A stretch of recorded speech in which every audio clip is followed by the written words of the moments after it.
Les membres de la famille Kamé et Lokan de Bonamouang et certains occupants du site Mbanya sont en colère. Ils dénoncent le non-respect des procédures d'expropriation et d'indemnisation des riverains impactés par le projet de construction de la voie Subège à Douala. On n'a même pas encore fait la descente sur les lieux du préfet, gouverneur. Tout ça, il n'a pas fait.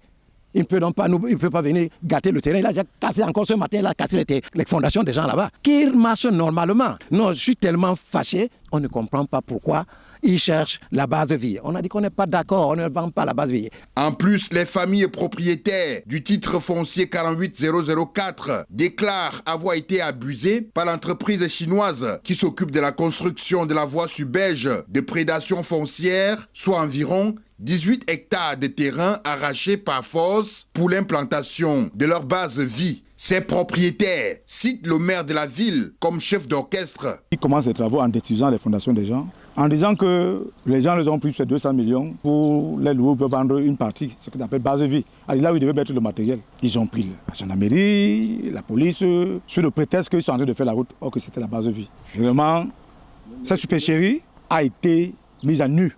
La procédure d'étude publique a un code. Alors, jusqu'à aujourd'hui, n'ont pas été notifiés. Il n'y a pas un décret d'expropriation parce que c'est un titre foncier pour être indemnisé. Et nous avons dit à ces Chinois qu'ils doivent travailler là à partir du moment où le décret d'expropriation est sorti. À ce moment, c'est la partie qu'ils vont prendre ne va plus appartenir à la famille.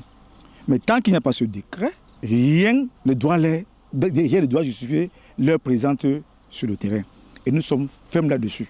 Mais c'est un terrain que nous avons mis beaucoup de milliards. Beaucoup de gens habitent de ce côté parce que nous avons fait d'abord une route d'environ près d'1 kilomètre avant d'arriver sur notre terrain. Que tant qu'il n'y a pas un décret d'expropriation, aucun travail ne va se faire. C'est que le sang va couler sur ce terrain. Rendu à la mairie de la ville de Douala pour en savoir davantage, André Niquez Yoka, responsable des expropriations et de l'accompagnement social sur le projet Voie Subège, rencontré par nos soins, indique que la mairie de la ville de Douala ne s'occupe pas des litiges entre individus et clarifie la situation.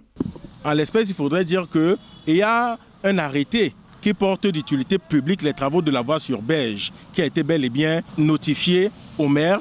À proprement parler, il faudrait qu'on recadre les choses. La famille Kamé Lokan nous a saisis dans un premier temps, disons que la compagnie CEFEC, qui est responsable de la construction de la route, voulait prendre leur terrain.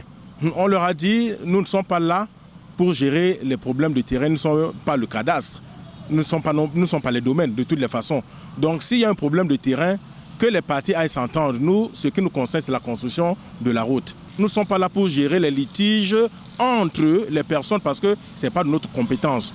Citoyens et républicains, ces riverains saluent la construction de la voie Subège, mais dénoncent l'expropriation forcée et sollicitent le paiement